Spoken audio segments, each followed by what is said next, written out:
સુરતની વાત કરીએ, દિવાળીની છેલ્લી ઘડીની ખરીદી સુરતમાં પણ છે। સુરતના ચોટાપુર બજારમાં લોકોની ભારે ભીડ જોવા મળી। નવા વર્ષને લઈને મોટી સંખ્યામાં લોકો ખરીદી કરી રહ્યા છે। લોકો ભીડ જોઈ વેપારીઓમાં પણ ખુશી જોવા મળી રહી છે કે જે રીતની આશા અપેક્ષા હતી તેના કરતાં વધુ લોકો ખરીદી માટે આવી રહ્યા છે। ધનતેરસમાં પણ વેપારીઓને આશા ન હતી તેનાથી પણ વધુ પ્રમાણમાં આ ખરીદી થઈ હોવાનું ખુદ વેપારીઓએ પણ કહ્યું હતું સોના ચાંદીની અંદર। તેવી જ રીતે હાલમાં છૂટક વેપારીઓ પણ જે ધંધો કરી રહ્યા છે તેઓ પણ ખુશખુશાલ જોવા મળી રહ્યા છે ખરીદીને લઈને।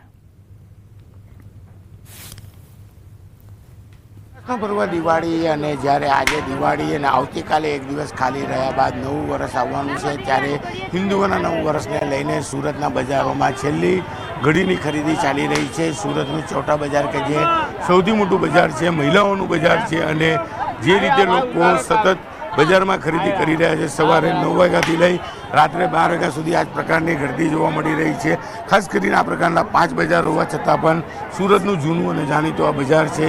દિવાળીની છેલ્લા ઘડીની ખરીદી કરવા માટે મહિલાઓ મોટી સંખ્યામાં ઉતરી પડી છે ત્યારે દ્રશ્ય જ કહી જાય છે કે જે પ્રકારની ખરીદી છે, જીએસટી ઓછું થયા પછી આ ખરીદીમાં વધારો થયો છે અને દિવાળીની આ છેલ્લા સમયની ખરીદી છે જેને લઈને બજારમાં ચાલવાની જગ્યા પણ નથી। कैमरामैन जिगर गूगल साथ कृतेश पटेल, न्यूज़ 18 गुजराती, सूरत।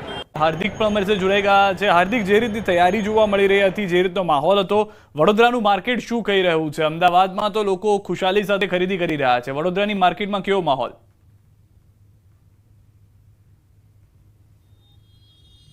बिल्कुल तो सिद्धार्थ वडोदरा शहर मार्केट विषय कंईक बोलવું એના કરતાં સીધા દ્રશ્યો બતાવીશું અને દ્રશ્યો જોઈને તમને અંદાજો આવી જશે કે વડોદરાવાસીઓને ખરેખર મોંઘવારી નડે છે કે નથી નડતી।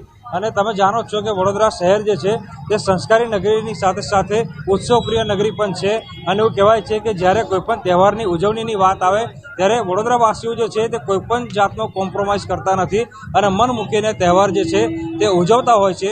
ત્યારે બજારોમાં જોઈ શકાય છે મંગળ બજાર છે, મંગળ બજારમાં ખરીદી કરવા માટે ભારે પડાપડી જે છે તે જોવા મળી રહી છે અને આખી જે ગલીઓ જે છે મંગળ બજારની એ ગલીઓમાં પણ દ્રશ્યો જોઈ શકાય છે કે ખીચોખીચ ગલી જે છે તે ભરેલી છે।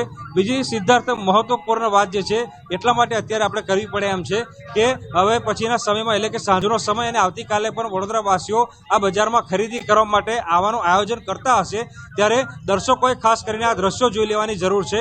કારણ કે વડોદરા શહેર ટ્રાફિક પોલીસે દિવાળી પહેલાં એવું કીધું હતું કે અમે એવા પ્રકારની વ્યવસ્થા કરીશું કે નાગરિકોને કોઈ જાતની મુશ્કેલી નહીં પડે, પરંતુ કમનસીબે અત્યારે જેટલા લોકો ખરીદી કરવા માટે મંગળ બજારમાં આવ્યા છે એ તમામ લોકો અત્યારે ટ્રાફિક જામમાં ફસાઈ ગયા છે અને પદ્માવતી શોપિંગ સેન્ટરથી માંડીને માંડવી સુધી, પાણીગેટ સુધી એટલે આખો જે પટ્ટો જે છે 1.5-2 કિલોમીટરનો એ આખો પટ્ટો જે છે ત્યાં ટ્રાફિક જામના દ્રશ્યો જે છે તે જોવા મળી રહ્યા છે। અને આ કેમેરો ફેરવીને ચારે તરફના દ્રશ્યો એટલા માટે બતાવી રહ્યા છે કે ઘરે બેઠેલા દર્શકો જો આપણા સમાચાર જોતા હોય અને સાંજે મંગળ બજારમાં ખરીદી કરવા માટે આવવાનું આયોજન કરતા હોય તો તેમને આ દ્રશ્યો જોઈને અંદાજો આવી જાય કે શું ખરેખર પોતાનું વાહન લઈને મંગળ બજારમાં આવવું જોઈએ કે ના આવવું જોઈએ। બીજી મહત્વની વાત એ છે કે પોલીસને જ્યારે ખબર હતી કે આટલી મોટી સંખ્યામાં નાગરિકો ખરીદી કરવા માટે બજારમાં આવવાના છે, કારણ કે મધ્ય ગુજરાતનું સૌથી મોટું બજાર છે, ત્યારે યોગ્ય વ્યવસ્થા કરવી જોઈતી હતી, પરંતુ એક પણ ટ્રાફિક પોલીસનો જવાન જે છે તે અહીંયા જોવા નથી મળી રહ્યો। અત્યારે રસ્તાના દ્રશ્યો બાદ ફરી એક વખત જે આ બજાર જે છે એ બજારના દ્રશ્યો તમે જોઈ શકશો કે કઈ રીતે લોકો જે છે તે છેલ્લી ઘડીએ ખરીદી કરવા માટે પડાપડી કરી રહ્યા છે। આજે આ પ્રકારની ભીડ છે ત્યારે આવતીકાલે પડતર દિવસ છે એટલે નાગરિકોને ખરીદી કરવા માટે વધુ એક દિવસનો સમય જે છે તે મળી ગયો છે।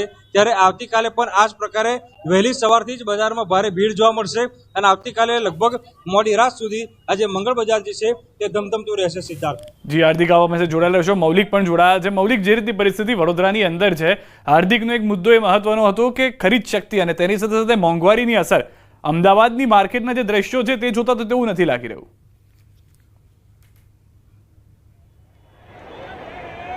ચોક્કસથી સિદ્ધાર્થ, ક્યાંક ને ક્યાંક અત્યારે હાલ જે છે તે લોકોને દિવાળીનું બોનસ હોય કે પછી નોકરિયાત વર્ગને પગાર જે છે તે અંતિમ દિવસોમાં થતાં અત્યારે હાલ દિવાળીનો માહોલ જે છે તે મનાવવા માટે પરિવાર સાથે અહીંયા આગળ ખરીદી કરવા માટે આવી રહ્યા છે। આપ દ્રશ્યો જોઈ શકો છો, તે જોતાં ચોક્કસથી કહી શકાય કે ક્યાંક મોંઘવારી હોય કે પછી ઈચ્છા શક્તિ ખરીદી માટેની તે અહીંયા આગળ ખૂબ જ મોટી સંખ્યામાં જોવા મળી છે। કારણ કે જ્યાં નજર પહોંચે ત્યાં આગળ તમામ લોકો માનવ મહેરામણ ઉમટી પડ્યું છે અને માત્ર દિવાળીની ખરીદી માટે લોકો જે છે તે અહીંયા આગળ આવી રહ્યા છે। કાપડ બજાર મોટું છે, ખરીદી બજાર મોટું છે, પરંતુ લોકો જે છે તે માત્ર ખરીદી કરવા માટે અહીંયા આગળ ભીડ લગાવી રહ્યા હોય તે પ્રકારના દ્રશ્યો છે તેની ઉપરથી ચોક્કસ સાબિત થાય છે કે ખરેખર ક્યાંક મોંઘવારી જે છે તે તહેવારોના સમયે ક્યાંક શહેરીજનોને નથી લાગુ પડતી અને લાગુ પડે છે તો કોઈપણ રીતે તે ખરીદી કરી અને તહેવાર જે છે તે મનાવવા ઉત્સુક પ્રેમી જે અમદાવાદની જનતા છે તે દેખાઈ રહી છે. સિદ્ધાર્થ. જી મૌલિક, આભાર સમગ્ર માહિતી બદલ. છેલ્લી ઘડીની ખરીદી માટે ભારે ભીડ જોવા મળી રહી છે. ભદ્ર વિસ્તારના ખરીદી બજાર માનવ મહેરામણથી ઉમટી રહ્યું છે. દ્રશ્યો આપ જોઈ રહ્યા છો. દિવાળીના પહેલાના દિવસોમાં જે ભીડ હતી તે આજે દિવાળીના દિવસે પણ યથાવત જોવા મળી રહી છે. લોકો ઉત્સાહ ઉમંગ સાથે ખરીદી કરી રહ્યા છે. કેટલાક લોકો સાથે જ્યારે વાતચીત કરી તો તેમણે કહ્યું હતું કે ગયા વર્ષ કરતાં દિવાળી સારી રહી છે. જે રીતના લોકો પાસે પૈસા છે અને જે રીતની ખરીદ શક્તિ જોવા મળી રહી છે તેના કારણે વેપારીઓમાં પણ ખુશીની લાગણી જોવા મળી હતી. વધુ માહિતી ન્યૂઝ 18 સંવાદદાતા મૌલિક પાસેથી મેળવીશું. મૌલિક, હજી પણ દિવાળીની જે ખરીદી છે તે પૂર્ણ નથી થઈ રહી. મોટી સંખ્યામાં લોકો આવી રહ્યા છે. કયા વિસ્તારમાં આપ છો? શું માહોલ જોવા મળી રહ્યો છે ત્યાં આગળ?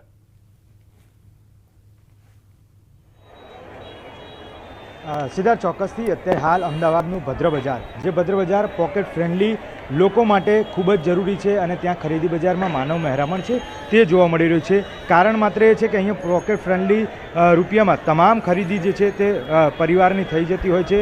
અને સાથે સાથે વાત કરીએ તો આ બજારના દ્રશ્યો જોઈ શકો છો કે જ્યાં નજર પહોંચે ત્યાં આગળ તમામ લોકો જે છે તે પરિવાર સાથે ખરીદી કરવા માટે અહીંયા આગળ ઉમટી પડ્યા હોય તે પ્રકારના દ્રશ્યો છે. ન માત્ર દિવાળી પરંતુ અનેક દિવસોમાં પણ આ જ પ્રકારનો માહોલ હોય છે. પરંતુ ખાસ કરી જ્યારે દિવાળીનો માહોલ છે ત્યારે લોકો ખરીદી કરવા માટે ખૂબ જ મોટી સંખ્યામાં અહીંયા જોવા મળી રહ્યા છે.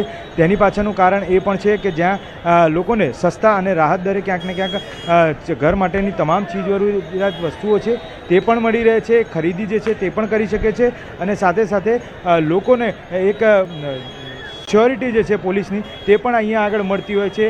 ચાલુ દિવસ હોય કે પછી તહેવારોના દિવસમાં ખાસ કરી પોલીસ દ્વારા એ પ્રકારની તકેદારી રાખવામાં આવે છે જેથી કરી પીક પોકેટિંગના કેસ ના બને અને અન્ય જો કોઈ પ્રકારના કેસ બને તો નજીકની પોલીસ ચોકી છે, પોલીસ સ્ટેશન છે ત્યાં આગળ સંપર્ક કરી શકાય છે. એનાઉન્સમેન્ટ સિસ્ટમ જે છે તે પણ રાખવામાં આવી છે જેથી કરી સીધો પોલીસનો સંપર્ક સાધી શકાય અને જે ગુનાખોરી બનતી હોય છે તેને સીધી રીતે અટકાવી શકાય.